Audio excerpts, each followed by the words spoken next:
Welcome to this late edition of the Expansion Draft review. And the reason why it's a bit of a late edition is because I am doing this a little bit later than I probably should be doing. And since this is finals week and since I am just busy studying finals, that's why I am doing this video a little bit later than what I probably should have done. But either way, let's get into the review of this, and I also will talk about other things that is related to FC Cincinnati, because besides the 5 picks that they got in the expansion draft, they also acquire a couple of players. But first of all, in their first pick, they decided to choose DC United striker Darren Mattocks, and with them choosing Darren Mattocks, this looks like it's going to be something very similar to what we saw at Portland a couple of years ago when Audi and Mattocks, of course, was in Portland, and that this move pretty much just reunited the two strikers that used to play for the Timbers. And during that time, Audi usually is the main striker, and Mattocks usually come off the bench or maybe play in that starting role when Audi is being rested. It looks like it's going to be the same case with FC Cincinnati. Cincinnati is probably going to put Audi as their main striker, and Mattocks is going to be coming off the bench. And Mattocks is definitely a good option off the bench. I mean, during his time at DC United, he scored 10 goals this season, and even though his number kind of did drop right in the second half of the season because of the emergence of Wayne Rooney and Lucho Acosta, he's still a very decent striker. So this was definitely a good move for them, and certainly I think if you look at all those players that were in the unprotected list and the guys that DC or Cincinnati could choose, this would be one of the most obvious choice for Cincinnati to do, which is picking Darren Mattocks in that first pick. Now, the second pick, they actually decided to choose Kai Kamara, striker of the Vancouver Whitecaps, but they are not going to keep Kai Kamara.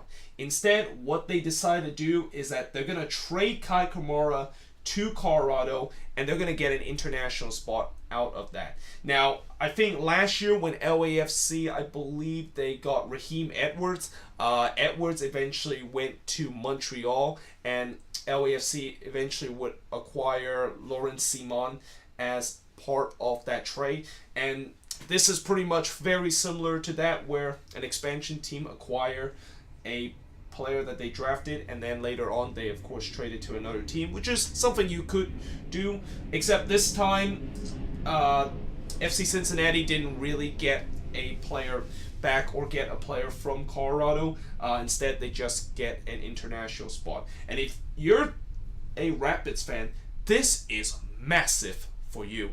I mean, Kai Kamara, a guy that is a proven goal scorer in this league, and I know that from what I've been hearing recently that there has been kind of a couple of issue with Kai Kamara with some of his, with him not being a very good teammate in the locker room, and that he does create a little bit of drama in the locker room. But still, with Kai Kamara as a proven MLS goal scorer, and that this is really the first time Colorado actually have a guy that can score goals, I mean, this has to really excite Rapids fan. And, you know, the Rapids for the past couple of seasons, they have really struggled going forward. They just do not have a goal scorer. And to just get Kai Kamara just for an international spot that they have to trade away, that is an absolute steal. And I know Kai Kamara is getting old. He's roughly about 34 now. But what he did in Vancouver and how he was continuing to score those goals shows you that he still have some value and still have some left in the tank for him to score those goals that he's been scoring in MLS. So for the Rapids, this is a big signing for them. For the third pick, they decided to pick up midfielder Roland Lamar from FC Dallas, and this was another move that sort of was kind of obvious that Cincinnati was going to pick. When you look at a couple of the FC Dallas player that was on the list, Roland Lamar probably is the most eye-glaring one, because Lamar, for the first half of the season, he was incredible for this Dallas team. And although, like what I said about Maddox, where he kind of dropped off late in the season, he is still a very good picked up in that wing position. So, it was pretty obvious that they were going to try to pick Lamar as one of their pick. And for the fourth pick, they decided to actually go with a left back, and they actually decided to go with Eric Alexander from the Dynamo. Now, I don't know much about this guy, but from what I heard is that he is one of the most underrated fullback in the league. And, getting fullback in the league, getting decent fullback in this league is incredibly hard. And I think for Cincinnati, I think they noticed that it is really hard to get decent fullback. So that's why they decided to maybe use the draft as an opportunity for them to get a decent kind of fullback. Now, I'm not saying that Alexander is just incredible and he's the best left back in the league, but from what I heard, he is kind of like one of the most underrated one, and one of those guys that usually are not talked about, but he definitely had some raw talent. And then finally, for their final pick, they decided to go with a Red Bull Academy player.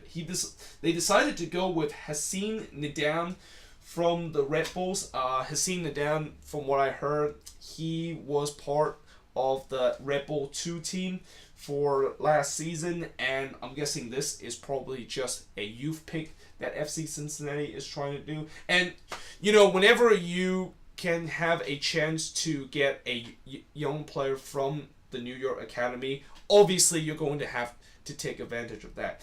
As I said before, the academy that the Red Bulls have is considered to be the best academy in MLS. Look at all those guys last season that came out of the academy, and look how they made immediately impact in MLS. Now, I'm not sure if Hassan Nidan is going to immediately just become an absolute star as a defender, but this is certainly a good pick for Cincinnati to try to get some youth into this team to see how it goes, and maybe he'll just be on the bench most of the time, or even coming off the bench. But overall, when you look at the draft that FC Cincinnati got, it's not a bad kind of pick that they choose in this draft. I mean, I know there were some people that said that they didn't really choose wisely in some of their pick, but I think Darren Maddox is a good pick, considering the fact that, like I said, FC Cincinnati is going to do exactly what the Timbers are going to try to do, which is putting Audi as their main striker, and Maddox would just come off the bench. And, they get an extra international spot.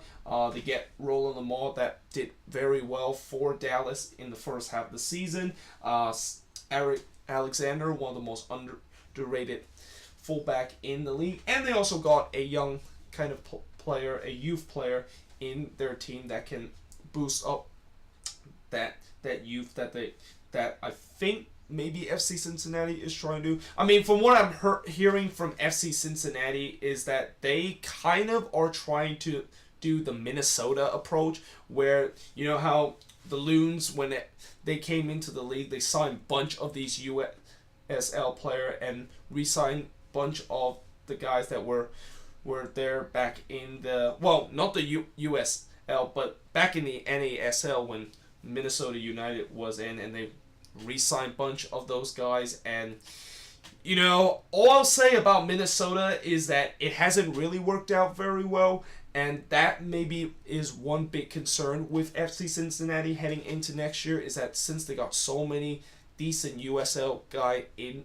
this squad, would it cut it when it comes to MLS level? Because we've seen before where sometimes USL guys tends to do very well in MLS, but majority of the time, usually when they take a step up in terms of the US soccer pyramid, that is where it gets a little bit iffy though. So we'll see how Cincinnati first season is going to be. I'm definitely very excited to see what they have to offer in the league.